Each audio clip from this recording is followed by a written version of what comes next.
Pada zaman para hakim memerintah, ada kelaparan di tanah Israel. Lalu pergilah seorang dari Betlehem Yehuda beserta istrinya dan kedua anaknya laki-laki ke daerah Moab untuk menetap di sana sebagai orang asing. Nama orang itu ialah Elimeleh, nama istrinya Naomi dan nama kedua anaknya Mahlon dan Kilion, semuanya orang-orang Efrata dari Betlehem Yehuda, dan setelah sampai ke daerah Moab, diamlah mereka di sana. Kemudian matilah Elimeleh, suami Naomi, sehingga perempuan itu tertinggal dengan kedua anaknya.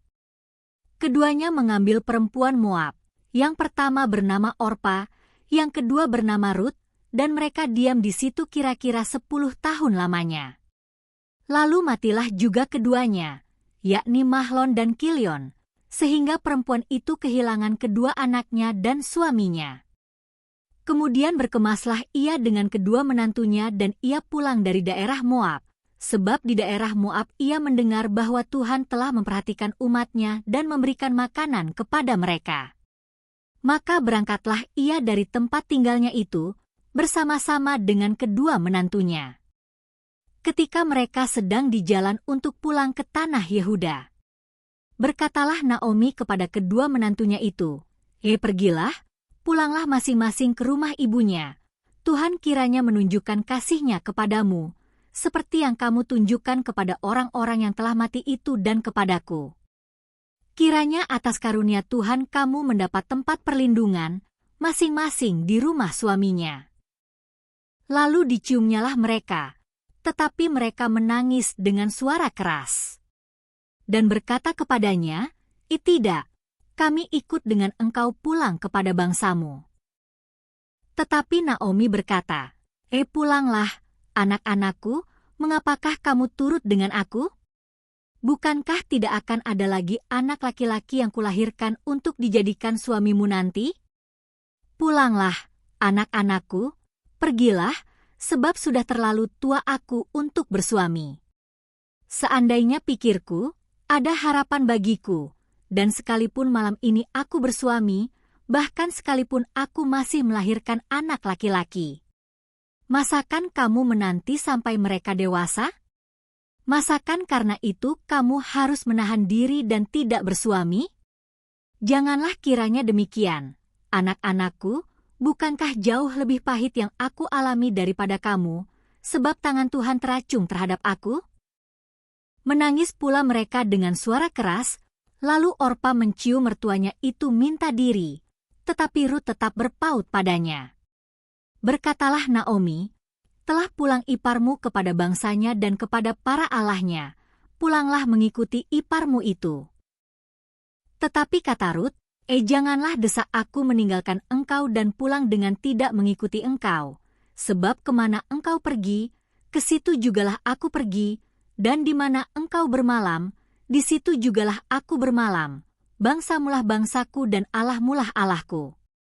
Di mana engkau mati, aku pun mati di sana, dan di sanalah aku dikuburkan. Beginilah kiranya Tuhan menghukum aku, bahkan lebih lagi daripada itu, jikalau sesuatu apapun memisahkan aku dari engkau, selain daripada maut. Ketika Naomi melihat bahwa Rut berkeras untuk ikut bersama-sama dengan dia, berhentilah ia berkata-kata kepadanya. Dan berjalanlah keduanya sampai mereka tiba di Betlehem. Ketika mereka masuk ke Betlehem, gemparlah seluruh kota itu karena mereka, dan perempuan-perempuan berkata, Naomi kah itu? Tetapi ia berkata kepada mereka, janganlah sebutkan aku Naomi, sebutkanlah aku Mara, sebab Yang Maha Kuasa telah melakukan banyak yang pahit kepadaku. Dengan tangan yang penuh aku pergi, tetapi dengan tangan yang kosong Tuhan memulangkan aku. Mengapakah kamu menyebutkan aku Naomi? Karena Tuhan telah naik saksi menentang aku dan Yang Maha Kuasa telah mendatangkan malapetaka kepadaku. Demikianlah Naomi pulang bersama-sama dengan Rut, perempuan Moab itu, menantunya, yang turut pulang dari daerah Moab. Dan sampailah mereka ke Betlehem pada permulaan musim menuai jelai.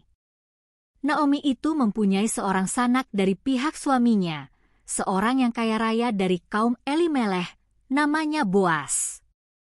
Maka Rut, perempuan Moab itu, berkata kepada Naomi, biarkanlah aku pergi ke ladang memungut bulir-bulir jelai di belakang orang yang murah hati kepadaku.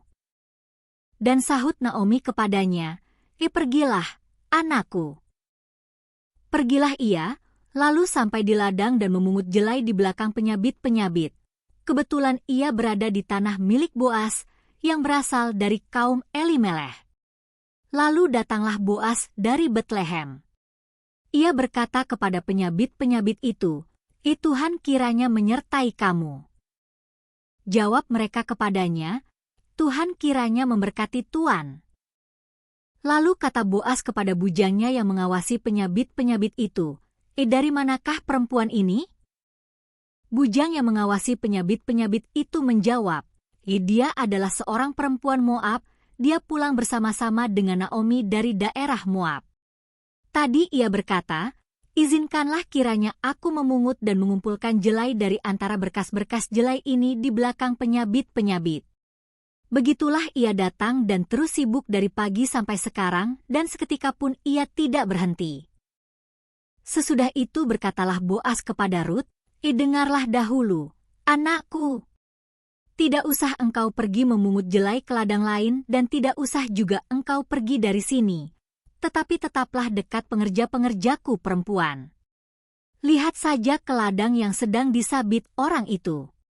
Ikutilah perempuan-perempuan itu dari belakang. Sebab aku telah memesankan kepada pengerja-pengerja lelaki jangan mengganggu engkau. Jika engkau haus, pergilah ke tempayan-tempayan dan minumlah air yang dicedok oleh pengerja-pengerja itu. Lalu sujudlah Rut menyembah dengan mukanya sampai ke tanah dan berkata kepadanya, mengapakah aku mendapat belas kasihan daripadamu, sehingga Tuhan memperhatikan aku, padahal aku ini seorang asing?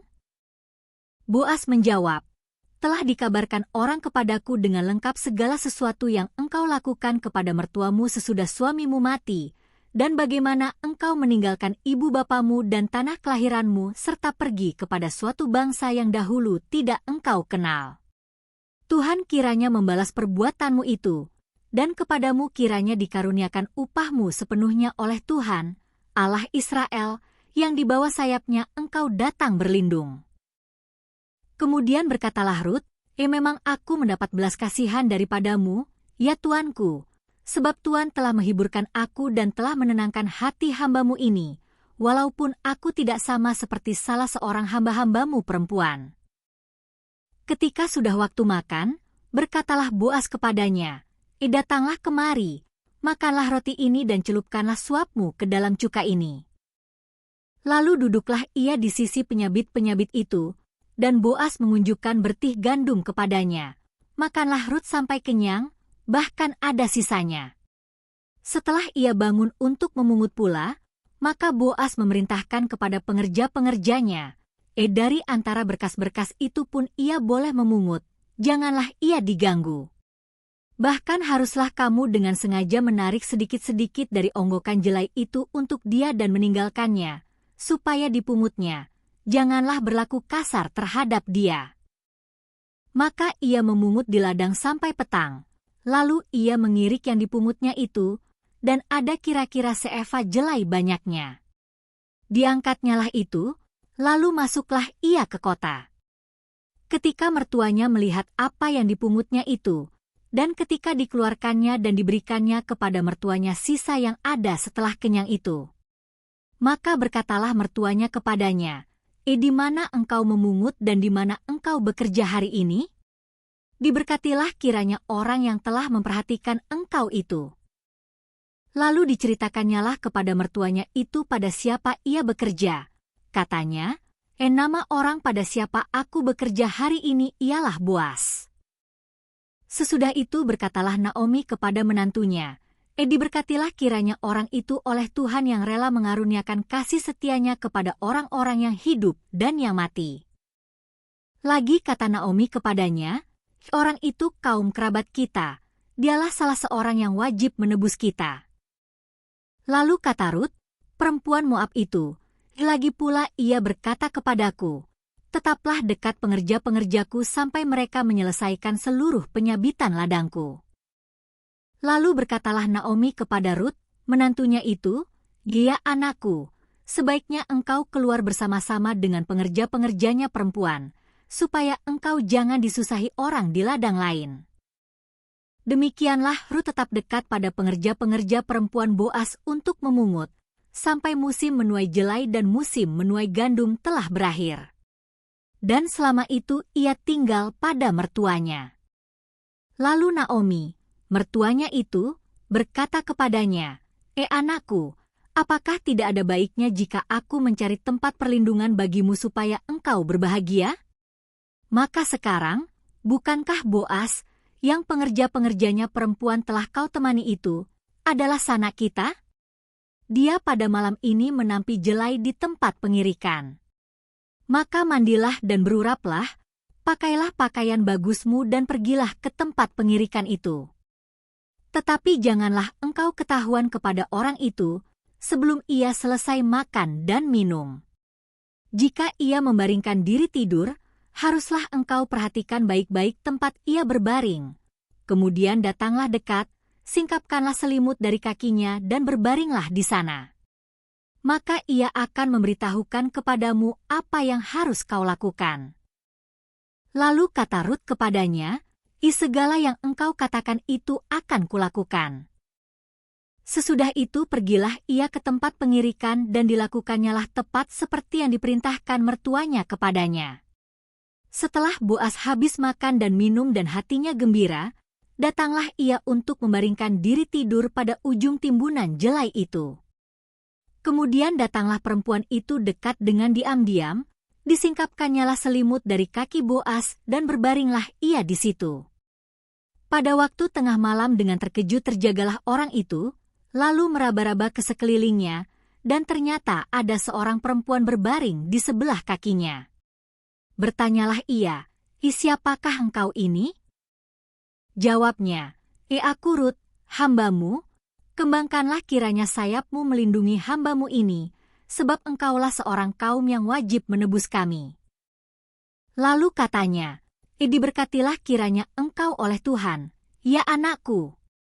Sekarang engkau menunjukkan kasihmu lebih nyata lagi daripada yang pertama kali itu, karena engkau tidak mengejar-ngejar orang-orang muda, baik yang miskin maupun yang kaya. Oleh sebab itu, anakku, janganlah takut. Segala yang kau katakan itu akan kulakukan kepadamu, sebab setiap orang dalam kota kami tahu bahwa engkau seorang perempuan baik-baik. Maka sekarang, memang aku seorang kaum yang wajib menebus, tetapi walaupun demikian masih ada lagi seorang penebus yang lebih dekat daripadaku. Tinggallah di sini malam ini, dan besok pagi, jika ia mau menebus engkau, baik, biarlah ia menebus. Tetapi jika ia tidak suka menebus engkau, maka akulah yang akan menebus engkau, demi Tuhan yang hidup. Berbaring sajalah tidur sampai pagi.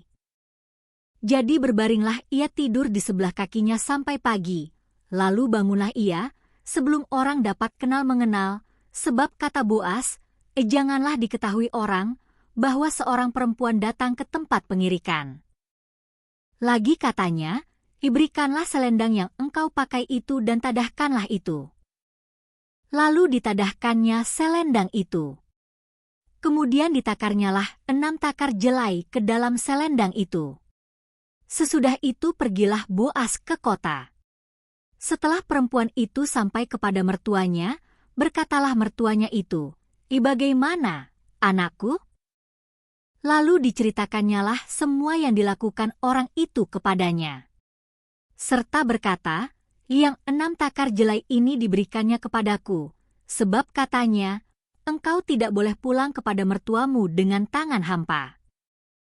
Lalu kata mertuanya itu, duduk sajalah menanti, anakku, sampai engkau mengetahui bagaimana kesudahan perkara itu, sebab orang itu tidak akan berhenti sebelum diselesaikannya perkara itu pada hari ini juga. Boas telah pergi ke pintu gerbang dan duduk di sana. Kebetulan lewatlah penebus yang disebutkan Boas itu. Lalu berkatalah Boas, hai saudara, datanglah dahulu kemari, duduklah di sini." Maka datanglah ia, lalu duduk. Kemudian dipilihnyalah 10 orang dari para tua-tua kota itu, dan berkata, "Duduklah kamu di sini." Maka duduklah mereka. Lalu berkatalah ia kepada penebus itu, "Tanah milik kepunyaan saudara kita Elimelech hendak dijual oleh Naomi, yang telah pulang dari daerah Moab. Jadi pikirku, baik juga hal itu kusampaikan kepadamu sebagai berikut. Belilah tanah itu di depan orang-orang yang duduk di sini dan di depan para tua-tua bangsa kita. Jika engkau mau menebusnya, tebuslah, tetapi jika engkau tidak mau menebusnya, beritahukanlah kepadaku, supaya aku tahu, sebab tidak ada orang yang dapat menebusnya kecuali engkau, dan sesudah engkau, aku." Lalu berkatalah ia, aku akan menebusnya." Tetapi kata Boas, pada waktu engkau membeli tanah itu dari tangan Naomi, engkau memperoleh Rut juga, perempuan Moab, istri orang yang telah mati itu, untuk menegakkan nama orang itu di atas milik pusakanya." Lalu berkatalah penebus itu, jika demikian, aku ini tidak dapat menebusnya, sebab aku akan merusakkan milik pusakaku sendiri. Aku mengharap engkau menebus apa yang seharusnya aku tebus, sebab aku tidak dapat menebusnya." Beginilah kebiasaan dahulu di Israel dalam hal menebus dan menukar. Setiap kali orang hendak menguatkan sesuatu perkara, maka yang seorang menanggalkan kasutnya sebelah dan memberikannya kepada yang lain.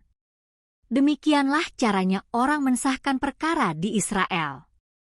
Lalu penebus itu berkata kepada Boas, "Engkau saja yang membelinya." Dan ditanggalkannyalah kasutnya. Kemudian berkatalah Boas kepada para tua-tua dan kepada semua orang di situ, "Kamulah pada hari ini menjadi saksi, bahwa segala milik Elimelech dan segala milik Kilion dan Mahlon, aku beli dari tangan Naomi. Juga Rut, perempuan Moab itu, istri Mahlon, aku peroleh menjadi isteriku untuk menegakkan nama orang yang telah mati itu di atas milik pusakanya. Demikianlah nama orang itu tidak akan lenyap dari antara saudara-saudaranya dan dari antara warga kota. Kamulah pada hari ini menjadi saksi." Dan seluruh orang banyak yang hadir di pintu gerbang, dan para tua-tua berkata, "Kamilah menjadi saksi. Tuhan kiranya membuat perempuan yang akan masuk ke rumahmu itu sama seperti Rahel dan Lea, yang keduanya telah membangunkan umat Israel. Biarlah engkau menjadi makmur di Efrata dan biarlah namamu termasyur di Betlehem. Keturunanmu kiranya menjadi seperti keturunan Peres yang dilahirkan Tamar bagi Yehuda oleh karena anak-anak yang akan diberikan Tuhan kepadamu dari perempuan muda ini." Lalu Boas mengambil Rut dan perempuan itu menjadi istrinya dan dihampirinyalah dia. Maka atas karunia Tuhan perempuan itu mengandung, lalu melahirkan seorang anak laki-laki. Sebab itu perempuan-perempuan berkata kepada Naomi, "Terpujilah Tuhan, yang telah rela menolong engkau pada hari ini dengan seorang penebus. Termasyurlah kiranya nama anak itu di Israel. Dan dialah yang akan menyegarkan jiwamu dan memelihara engkau pada waktu rambutmu telah putih, sebab menantumu yang mengasihi engkau telah melahirkannya, perempuan yang lebih berharga bagimu dari 7 anak laki-laki." Dan Naomi mengambil anak itu serta meletakkannya pada pangkuannya, dan dialah yang mengasuhnya. Dan tetangga-tetangga perempuan memberi nama kepada anak itu. Katanya, "Pada Naomi telah lahir seorang anak laki-laki." Lalu mereka menyebutkan namanya Obed. Dialah ayah Isai, ayah Daud. Inilah keturunan Peres. Peres memperanakan Hezron. Hezron memperanakan Ram, Ram memperanakan Aminadab. Aminadab memperanakan Nahason, Nahason memperanakan Salmon. Salmon memperanakan Boas, Boas memperanakan Obed. Obed memperanakan Isai dan Isai memperanakan Daud.